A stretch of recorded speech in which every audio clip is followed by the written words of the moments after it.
If you're a Sony shooter in the market for a macro lens, these two are probably on a short list, and they are the Sony 90mm F2.8 Macro and the Sigma 70mm F2.8 Macro Art lens.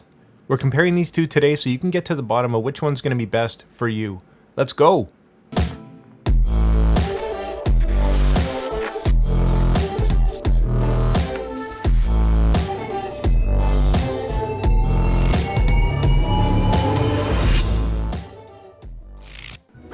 We've got another popular showdown for you today, this time with macro lenses, the Sony 90mm F2.8 and the Sigma 70mm F2.8 Art.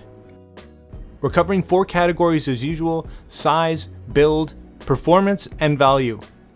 But to start it off, here's a few specs on both of the lenses for you. Also, if you haven't seen one of my videos before, my name's Stefan Malik, and if you do enjoy this content and want to see more, make sure you hit that like and subscribe button. So when it comes to size, they're both fairly comparable. They're both 5 1/8 inches long, and the Sony's just over a 1/4 inch wider. Do note that the Sigma does extend as it focuses.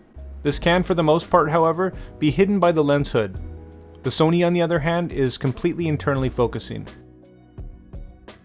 There's also a small weight difference, with the Sony weighing about 80 grams more, but to pick them both up, you really can't tell much of a difference. As far as the size category goes, they're both a great size and weight, and very close, so there's really no clear winner.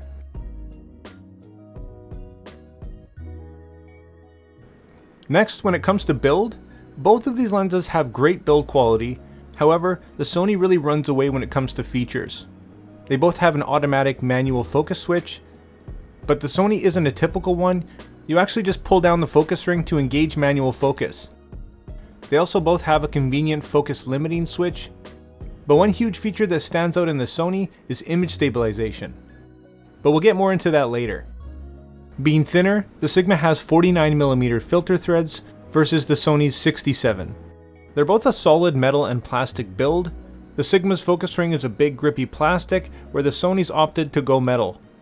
They also both of course have a metal mount, but one aspect where the Sigma does win is weather sealing, including a nice little rubber gasket. Come on, Sony. If I had to pick one when it comes to build, the Sony's the clear winner, having better features and a better design.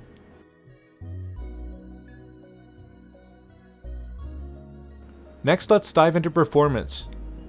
First, we'll look at the autofocus, and in this regard, they're really not comparable. The Sony's in a completely different universe.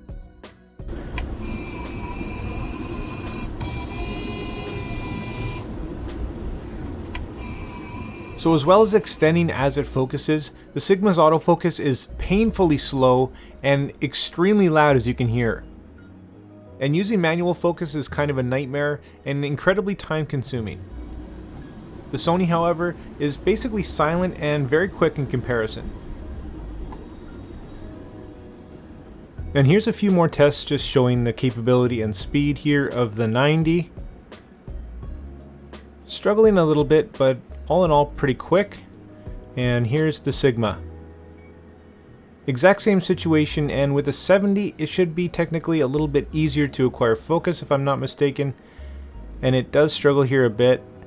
Needs a little bit of help on my part, but eventually does find it.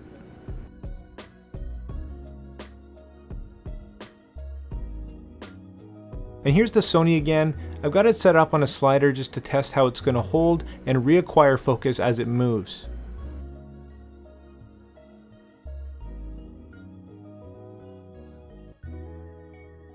I try to recreate some real-world situations here, and here the Sony seems to be just a little bit behind, able to acquire focus as soon as I stop.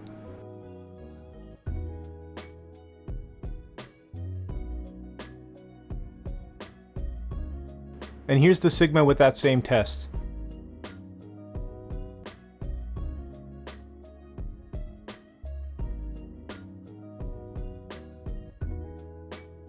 So as expected, it's really just not comparable to the Sony. It lags behind in speed, accuracy, and remember, it's quite loud.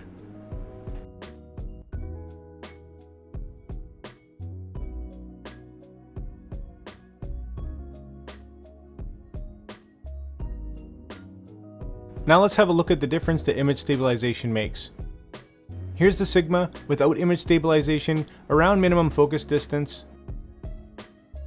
And keep in mind that the 90 is going to be that much harder to hold still. Here's the 90 in action with IS turned off.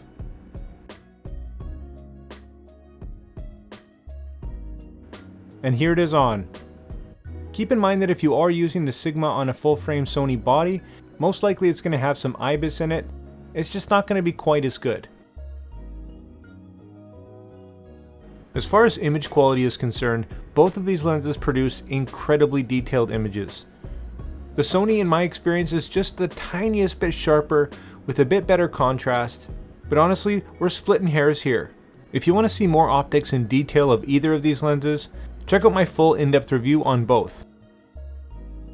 Comparing the bokeh of these lenses, it's fairly close. I'd say the edge actually goes to the Sigma in my opinion, but of course that's personal preference.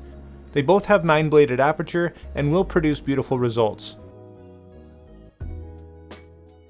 In the right hands, either of these lenses can produce absolutely incredible images.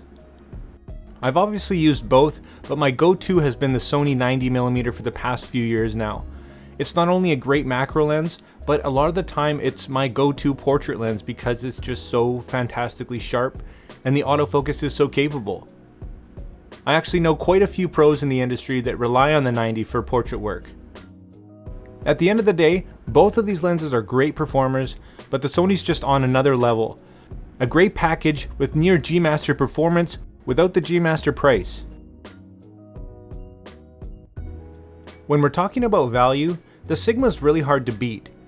You can usually pick it up between $400 and $500 American dollars, and for that price the image quality is just fantastic. Comparing that to the much more expensive Sony at around $1,000 to $1,100, if you're on a budget this might seem like a no-brainer. The Sigma also comes with a 6-year warranty. Just keep in mind, as you've seen, that the Sony is more convenient and versatile.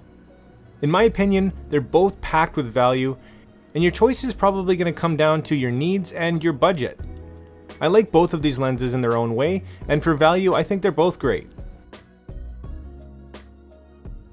Wrapping up, whatever lens you end up choosing is going to serve you well. And one last difference is the focal length, of course. The Sony being a 90, you're going to be able to stay a little bit further away and get a little bit more reach into your subject, opposed to the Sigma. Keep that in mind. And as usual, here's my personal pros and cons for these two lenses.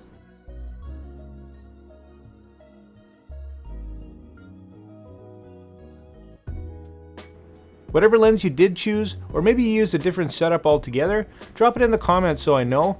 And I hope you enjoyed this video, guys. I hope you got something out of it, and if you did enjoy it, consider hitting that like and subscribe button. Drop your questions and comments down below. If you want to pick either of these lenses up, I'll leave an affiliate link in the description. And like always, make mistakes, be yourself, and get out there and take some more pictures. See you in the next one, guys.